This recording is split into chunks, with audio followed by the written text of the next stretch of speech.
La nuit où Daniel a cessé de croire en la vie, quelque chose en lui s'est éteint. Les jours suivants, il ne vivait plus, il survivait. Il marchait sans direction, il parlait sans ressentir, il respirait, mais son âme était déjà fatiguée.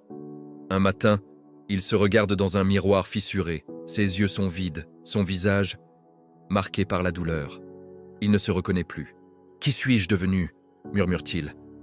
Mais encore une fois, aucune réponse. Le monde continue d'avancer, comme si sa souffrance n'existait pas. Les gens rient, les couples s'aiment, les amis partagent des moments heureux.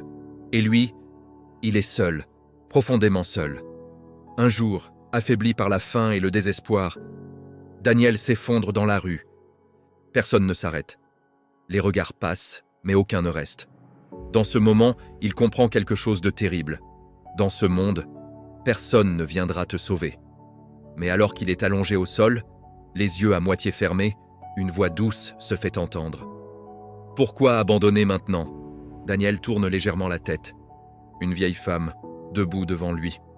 Son regard est différent, calme, profond, presque irréel.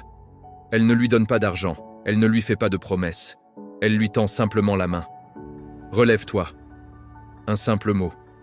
Mais pour Daniel, c'est comme un choc. Après tout ce qu'il a vécu, quelqu'un lui tend enfin la main. Il hésite.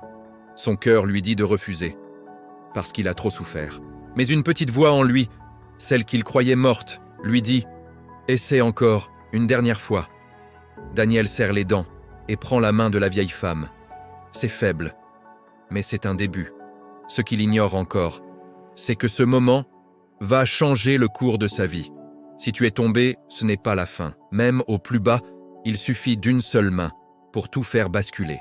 Abonne-toi maintenant pour la partie 3, car la rencontre de Daniel va révéler une vérité que personne ne t'a jamais dite.